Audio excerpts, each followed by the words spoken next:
everyone, it's Emma Tiebens. I'm your host of Magnetic and Memorable Show, and today we are very thrilled to have been given the opportunity to actually interview one of my dear friends, a man I absolutely adore, and he's really phenomenal, and I can't wait for you to meet him.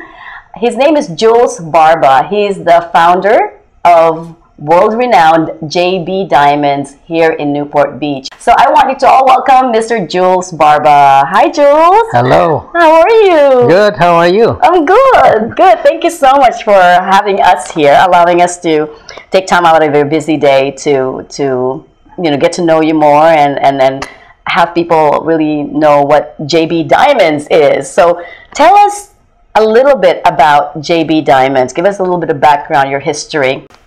I started the business in 1983, and along the way, of course, I went through the process of educating myself on the different fields of jewelry, from manufacturing, repairs, diamonds, designing, and now we're using a 3D CAD programs. I also trained with that. We have laser engraving machines, and we have laser welding machines, and all of this involves training. Every time you acquire a new machines, you have to get trained because of the sophistication of new technology. So we're not talking about a small operations here. We're like everything. Essentially, how I see your store, I mean, I had a chance to have a tour here. It's a pretty big place. You know, you're just seeing a sliver of it, but it's a pretty big place.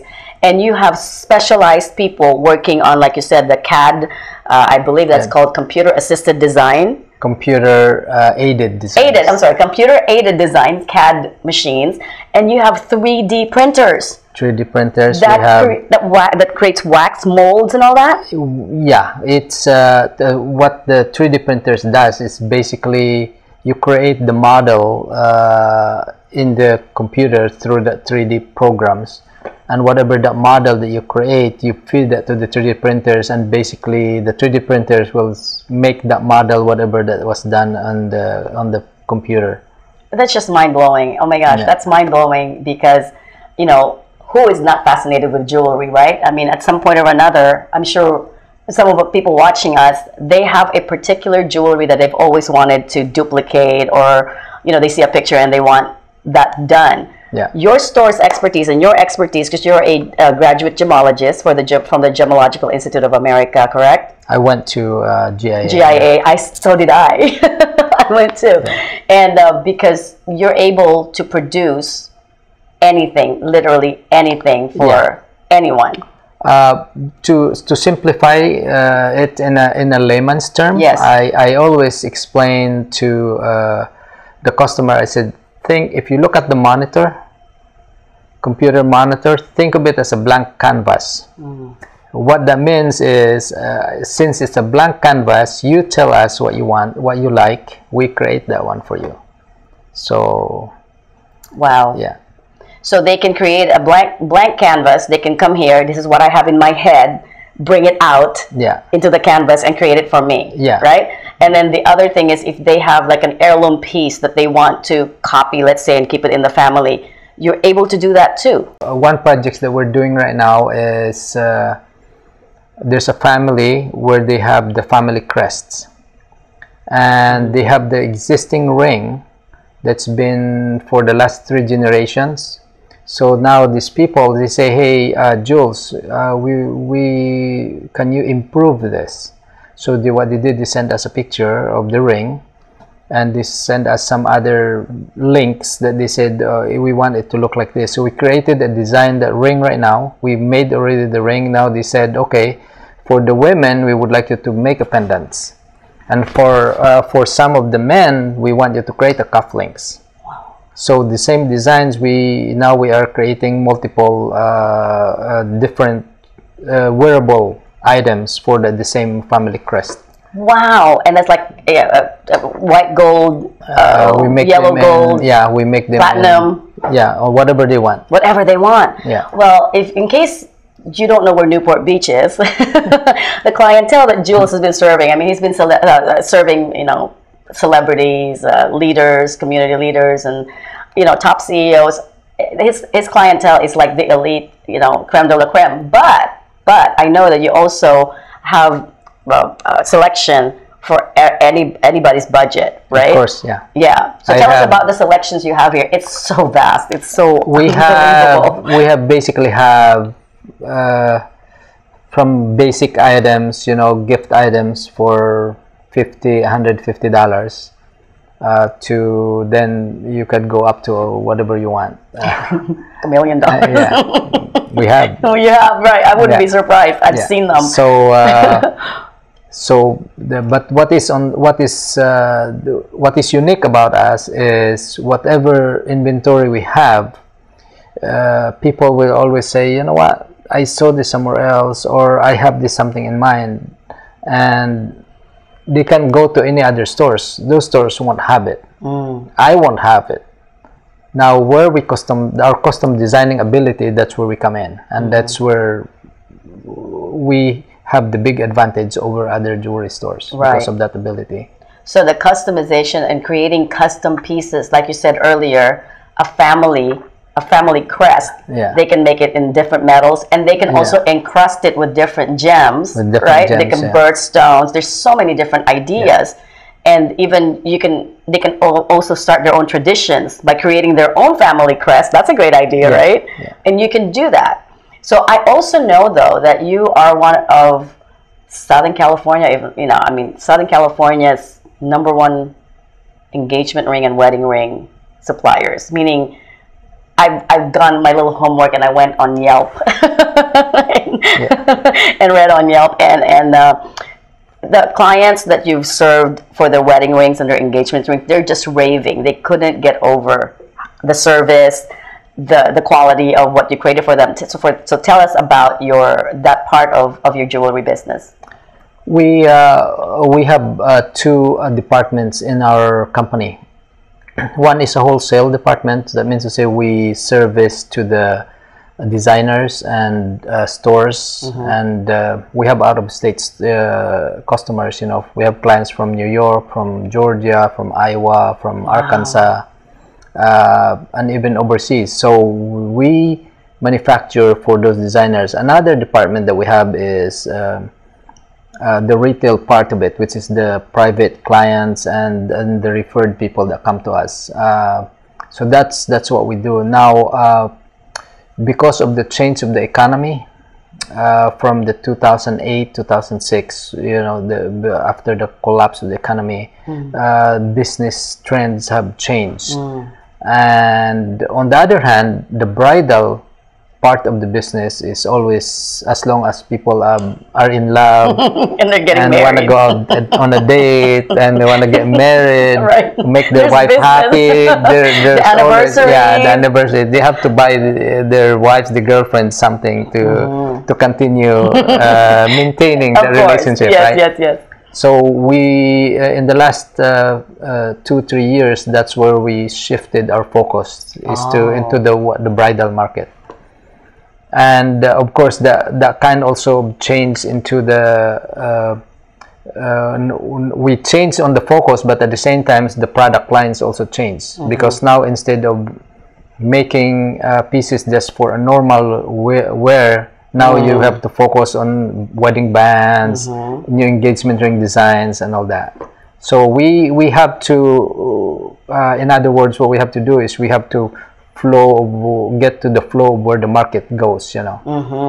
So, but you found that niche to be very, you know, very productive and profitable, because there's always a need. But the good thing about your skilled artisans, I met the artists and the designers behind the scenes. I mean, you're a designer as well. That's why you can help the clients to communicate with the designers. And the good thing about that is that they are keeping up with the trends. The bridal jewelry, like certain trends, right? Every year you see like filigrees and signature laser cut, you know, unengraved. There's just so many things. Personally, myself, when I'm here, I'm always on a research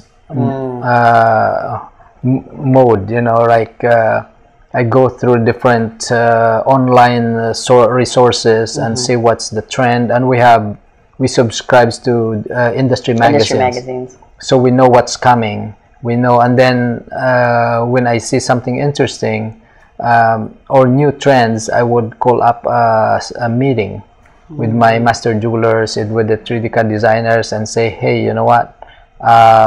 Look at this design. This is what's going to be coming in the next few months, or this is what's the trend is. I want you to pay attention to the details and the curve, and how it is set, and all these things. The type of metal. So we update. I update my staff. I update, and also we meet constantly to make sure that anybody that walks into the store will walk out happy and bring more customers. And obviously it works, because you were really, you know, when people come here, and I've referred a couple of people here, and they were just raving when they left, you know, they would send me messages and say, oh, thank you for referring me to Jules. So that's great. So you really, it starts with the back, the people behind the counters. You really make sure that they're very involved in the whole process. So this is great. But okay, I want them to know the Jules Barba of JB Diamonds. We're both Filipinos. You grew up in the Philippines, so did I.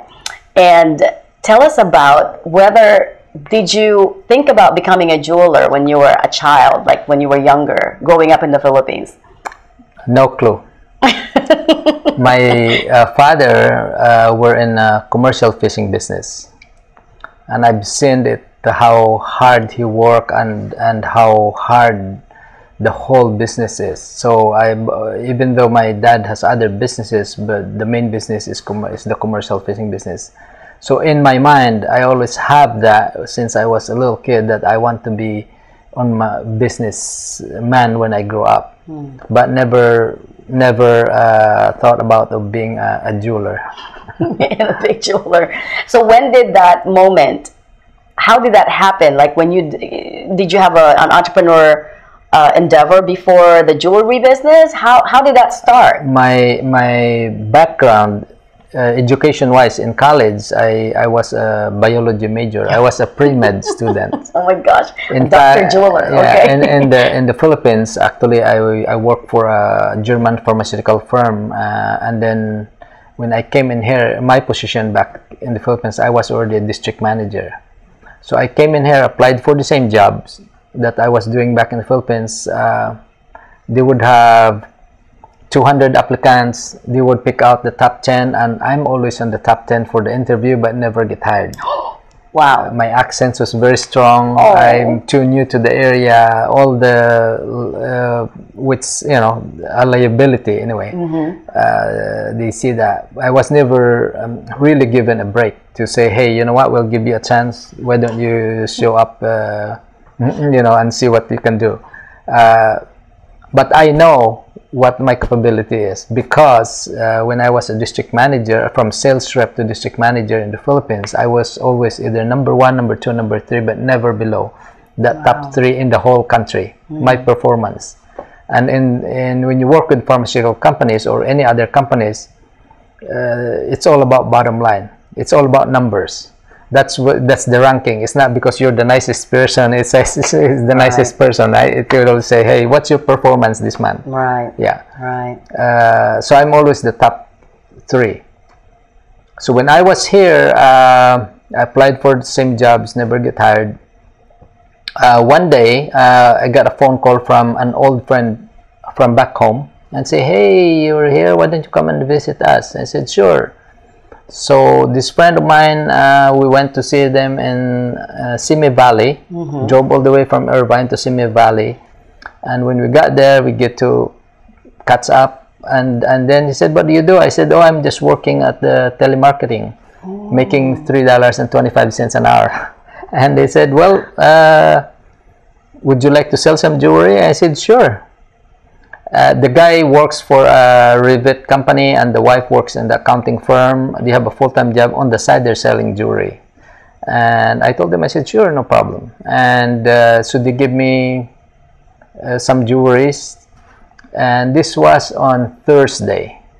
And then on the weekend, my brother told me, he said, Jules, why don't you come with me? My friend, he's a medical doctor, he's a doctor, and it's his birthday. You're gonna meet new people in there and all that. I said, sure. So I have the jewelries with me, and so I was introduced by my brother to the owner of the house, and the doctor and his wife, and the wife said, oh, what do you do? I said, oh, I'm working in the telling marketing, but I said I'm also selling jewelry. So the wife said, come here with me. She took me to the downstairs bedrooms of the house, and she said, let me see what you have. So I opened it all up, and I know what prior to that, I put my cost on it, so I know what my cost and everything. And she said, oh, okay. When she said, you know what, stay here. I'll be back. Don't leave. And when she came back into the room, she brought all the wives of the guests Oh my gosh. into the room. Oh my gosh. That night, I almost sold everything what I have that my friend given me to sell. Wow. So this was Sunday. The party was in Sunday. So Sunday night after the party, I called up my friend and say, hey, Mike, how are you? He said, oh, I'm good. I said, so what's going on? I said, I want more. I said, what do you mean? I said, I want more. He said, what do you mean? I said, it's gone. It's almost gone. He said, no, that takes me 4 months to sell. You only had it for 4 days. Oh my goodness. Yeah, so that was the beginning of the business. And then from there, I thought, okay, I like this thing, and I started going to school. Wow. I enrolled in a community college, and they have the jewelry manufacturing designs and repairs. I started that. Okay. And slowly bought some equipments and set up the equipments right in the kitchen of the studio apartments that we're renting. Oh, and then you started making your own design. Making designs and all that. That is incredible. Would you say this is like in the 80s? Yeah. Early 80s? Mid 83. 83. Yeah. Wow. So then you still did the same, for your friend, but you were then adding your own collection to it, and then you decided you want to have a store. Yeah, and then so that was mid 83, and towards as it keeps going, then I started hand fabrication with jewelry. I bought some materials doing hand fabrication, and then I have a friend that was selling in the swap meet in Costa Mesa.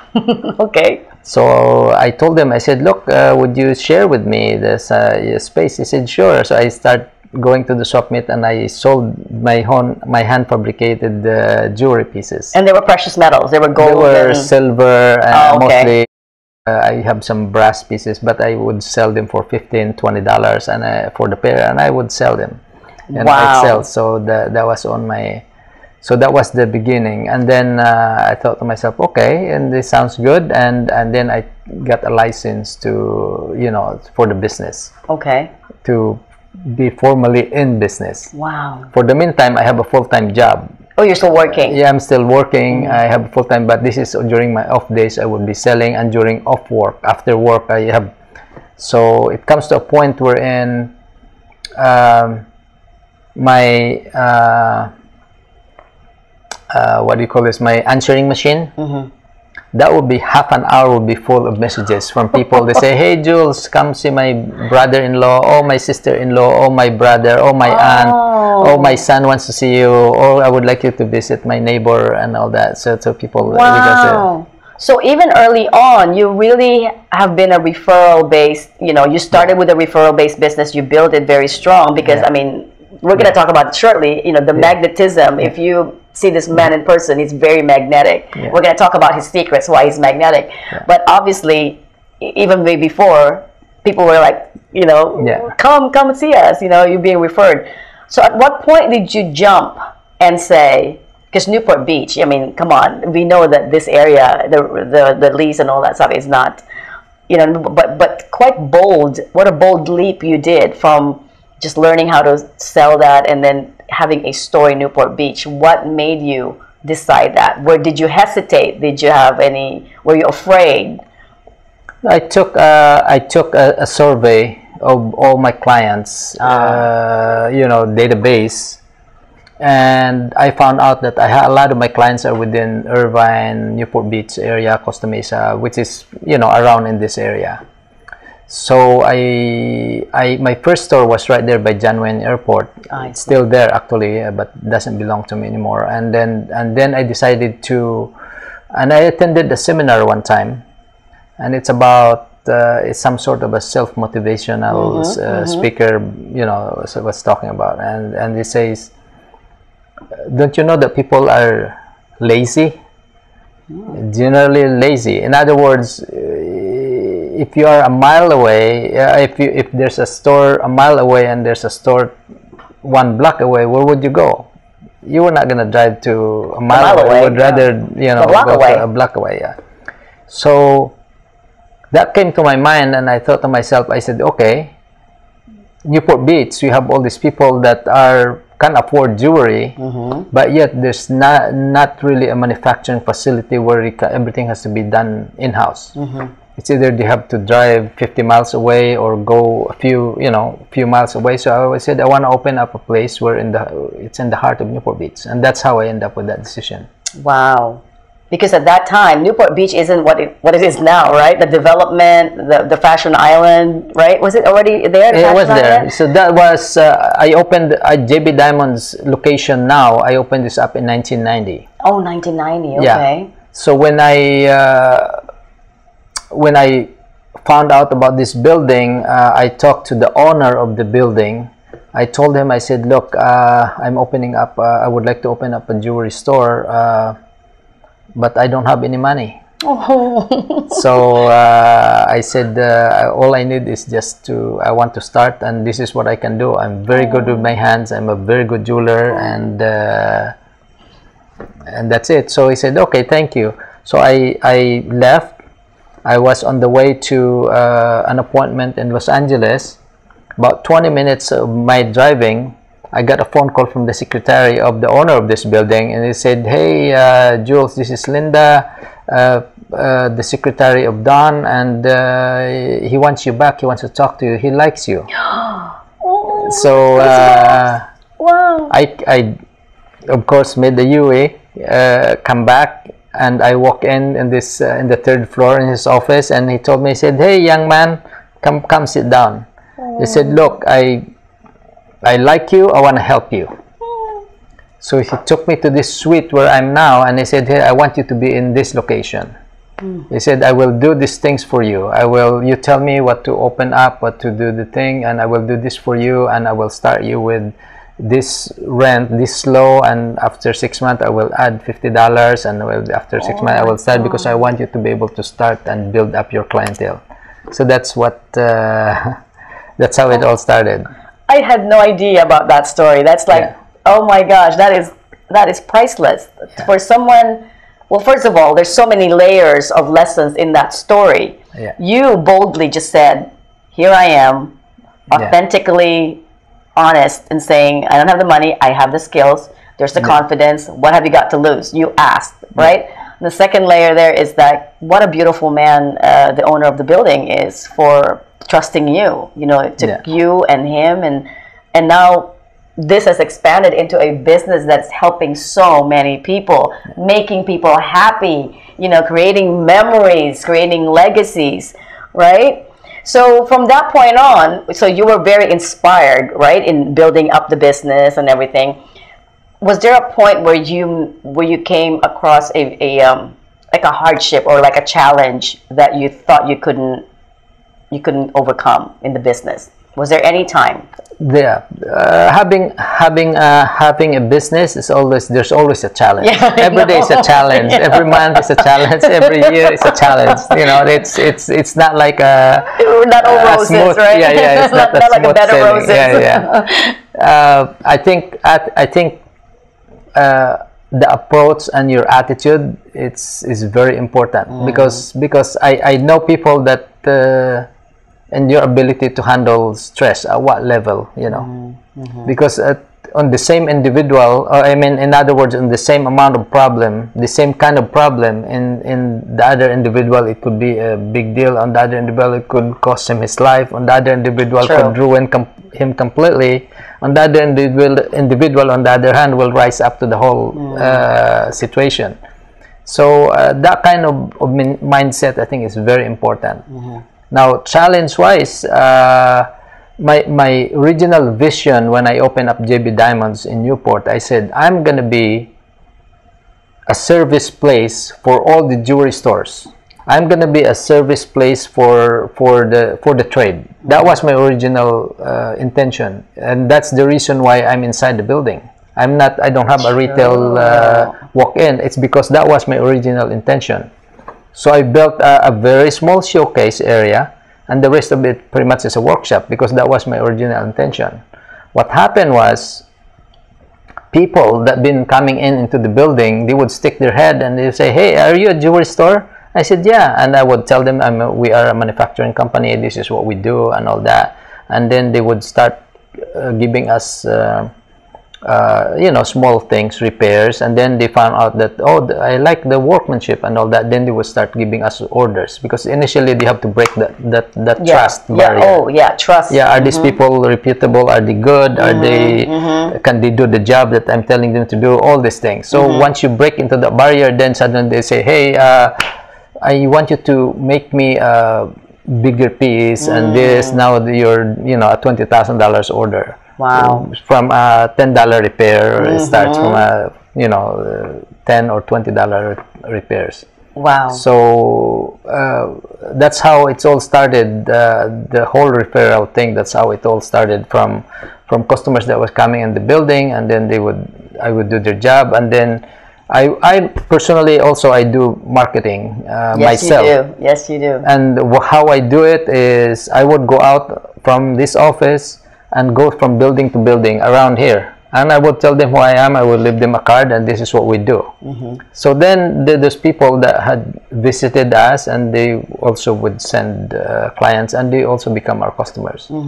So it's like you are an old jeweler, but using new technology, meaning the relationship building for you is very important.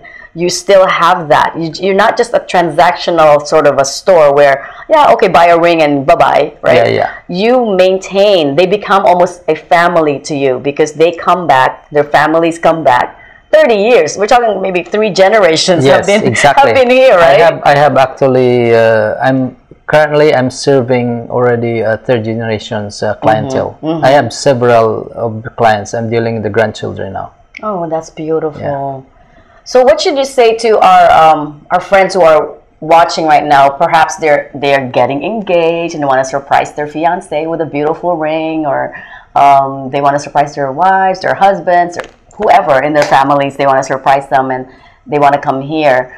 What do you say is the most common misconception, or how could you save them some heartaches and by coming to a reputable jeweler? What should they look for in a reputable jeweler? The number one thing to look for when you go to a jewelry store is, number one, of course, is you be able to trust that particular store or that particular people that work there. That's the number one. Number two is you have to see the quality of workmanship on that particular store.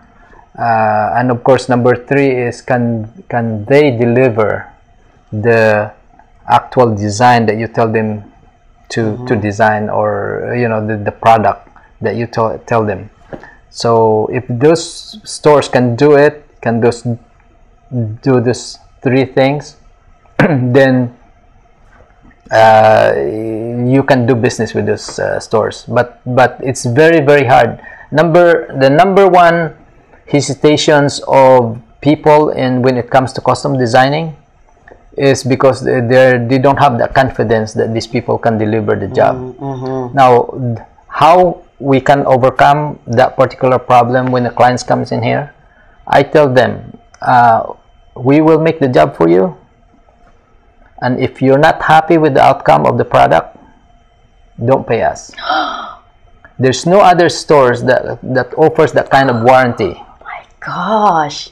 So in other words, there's no risk to the clients who is ordering that particular product. So if you say, see Jules, here's the picture, or here's an idea, and I start giving them, you know, the drawing, the sketch, giving all the dimensions and all that.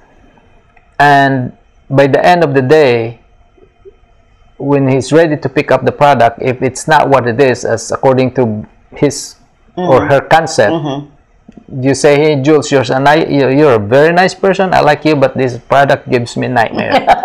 Don't pay us. Give me nightmare. Yeah. I don't think there's ever been anything that came out here to give anyone nightmares. There is no store, there is no jewelry store who give that kind of that guarantee. I mean, you literally are taking the risk on behalf of the client, because you're going to create it, right? Whatever it is. Because when you say I'm taking the risk, yes, I am. How and why? It's because I know that when I come out with that product, you will like it. Based on what the customer wants, it will be exactly how she wants it. Wow. And that's the number one problem in custom designing. Custom designing, it's what the number one problem is rendition.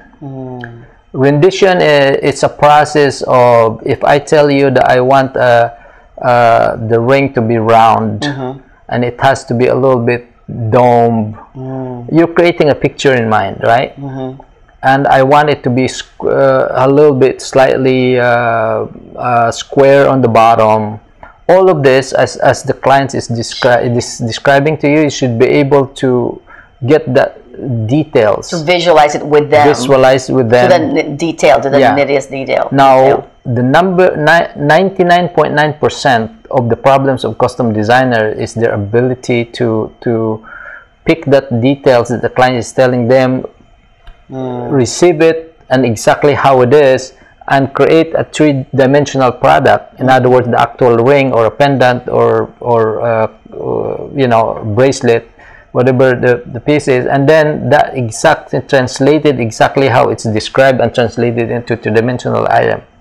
And that part, I have the ability to do that, the ability to render exactly how you want it. And that's why I have the confidence to say, hey, you don't know, like the product, you're going to come out, don't pay us. Because it rarely happens anyway, or it has not happened at all, right? You know, there's people that we would create the design based on what they want, and then they would see with the 3D CAD designing, there is a trial and error. There's a certain margin of error.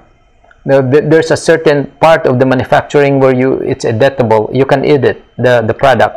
In other words, you tell me make this, I create the 3D models, and then from the computer we can show you and say, hey, can you make this a little bit higher? Then we can edit it from the higher, lower, make it wider. It's all editable in the computer and the program. So they see it right before you before, and this is in 3D. The actual piece moves, and you can see it close up and all that. So once it's edited based on how you want it, then the next level of that is print to the 3D printer. It will print a real three-dimensional item. Now this time you can actually see, and you can wear it, you can try it on, you can see the size. That is fascinating. So and then from there it's transferred into a metal. It could be platinum 1814, white gold, rose gold, you know, all this. Now you can try. So every steps of the way, it's collaborated with you. Yes. So by the time the product is done, it's exactly how you want it. And you're really part of the process. You are so part of the creation of the jewelry. It's not like you just said, you know, I want this and that's it. It really adds that beautiful intention and special energy to the creation of it, because it's a work of art. It became a work of art, a collaboration between you and your customer. Oh my gosh! I don't know where else you can find similar like that kind of service, but I'm just blown away. I can't wait to design my own. So Jules, what other things that people don't really know much about you? Give me one thing that people don't know about you. Something unique, something surprising. With my customers, they are like my clients here. They're like my families. You know, they tell me everything about themselves, what's going on with their lives. So you become a therapist? Yeah. I tell them what's going on with my life. I tell them, you know, what I'm doing. They tell me, oh, what are you gonna do this weekend? I tell them. So I'm open to the, and that makes it so when the customer comes in here, they're just like a piece of number or just a piece of faceless person. We call them by their first name. We call, or if they are a new customer, we ask them, we introduce ourselves properly, and then we make sure that we remember their name the next time they come. Beautiful. Yeah. Beautiful. I mean, speaking of family, I know that he's an amazing father to two. No, how many kids? 4. Yeah, he's an amazing dad. And one thing I know about Jules that he probably won't even share with you, he's a philanthropist. He supports so many beautiful, wonderful organizations, and I mean, he's just out there. I've seen it in action. I remember when there was this big typhoon in your area, right, in the Philippines. I mean, he mobilized the community. He made the phone calls, and it was just amazing to see. And he's very humble, so we're going to talk about that. Let's talk about your magnetism. Like I said earlier, our show is called Magnetic and Memorable Show, so we feature people who are magnetic in their own way. So tell us about your secrets to that. I mean, are your days filled with conscious magnetism? Are you aware that when you're moving out and about, you're out there marketing, is that something you turn on, or is something always just there? And what secrets do you have as far as maintaining that? I think in life, a positive outlook is very, very important. And when you have that positive outlook, in spite of the problems, in spite of the challenges, in spite of what's going on in your life, and then people will pick up the positive things rather than the negative things. So, and if you have that in your mind, that also comes out, the positive aura that you have, right? It does. Yeah. And that's why you are, like I said, you're the Newport Beach's favorite jeweler, right? And okay, so last question. Wow, this is a special episode because normally we only go 15 minutes, but there's so much juicy stuff to juicy Jules. Legacy. Is there anything else that you've done so much in your life, you've accomplished so much? As far as legacy, when you think about, Jules Barba, JB Diamond's legacy, what would that be? I want the legacy that I want is I want people to remember JB Diamonds, or when they hear about that name, or when they hear about that jeweler in Newport Beach, Jules or JB Diamonds. I want them to remember that we are the store that delivers the top quality products. In other words, where our name should be synonymous to, the highest of quality, the highest of workmanship. That would last generations and generations. Yes. The pieces that come out of here, they last for generations. Yeah. Awesome. So now, do you have any invitation, so for people to want to come check out the store? Is it by appointment only, or can they come here, or how does that work? We are open from 11 o'clock to 6:30 Monday to Friday, and 11 to 3 on Saturday. And for those of you who have seen this interview and would like to check us out, I'm giving a free appraisal for your verbal appraisal for your jewelry. And wow, that's generous. That's a verbal appraisal. That could be like between $100 $150 value, depending on what you're appraising. Yes. Wow. For those of you who have your grandma's jewelry, or you don't have a clue, or for you just have a piece of stone that's just been there and you don't know really exactly what it is, you can bring it in. I would be glad to verbally appraise it for you. Oh my gosh! Or even kind of sort of a mini consultation on what they can do with the stones and stuff, yeah, right? I can the designs. I can do give you some designs ideas. So they can freshen up an old piece of jewelry, or if you have like wedding rings that or engagement rings from way back when that you don't want anymore, you can redesign the stones too. Yes, yes, right? We do a lot of that. Yeah. You do? Okay, so I just thought about that right now. So whatever stones you have at home, precious metals, can they bring the precious metals and melt too? Yes. Wow. You can bring it in for a trade-in also. It's a one-stop shop, you guys. I mean, you must. And you also deal with, do you do Skype as well with clients? Do you, because you have clients all over the world, right? Yes. So they don't necessarily have to be here, but it's best if you're here, you can get to meet this beautiful man. But if you can't, they can go to what? Call, you email, can give Skype. us a call, you can email. One very interesting thing that happens about 5 months ago, one of the agent of baseball player came and she said, I have a client that's looking for an engagement. Now, but the guy, he's not here. He's in training somewhere in the Midwest or Arizona. I forgot where it is. So he's there in the middle of a training. So basically, the guy said, "Let's FaceTime." And the guy, the agent was here. I'm showing several diamonds, and we're doing FaceTime, and the guy said, "So which one would you recommend?" I said, "This one." I say, "Okay, let's do it." So I was able to make a sale on FaceTime. That's the technology in action. See that? See, I just think about these ideas and the possibilities of what people can do, and because they're dealing directly with you. Yeah, you can give them the recommendation that they will just not get from if they go to a mall or something, right? Because some people, they just think, not that anything wrong with that, but right. So that's a beautiful story. So if you're watching this video from Singapore, we have a lot of friends in Singapore, in London, in Philippines, of course, and I have clients in those areas. And he has clients in those areas. So anywhere in the world, okay, you can contact Jules. I'm going to put a link here for his website and tell him that you saw this interview and you would like a verbal appraisal over the phone, over FaceTime, over wherever. Skype. This is golden, because I was a jeweler myself, and I know that what he's offering you is amazing value. Well, Jules, do you have any final words for our viewers right now that's just been treated to such a beautiful story of inspiration and courage and never giving up and just, stepping up? Yeah, always look forward. Don't look backward. And it's very important to keep the positive attitude no matter what the circumstances are. And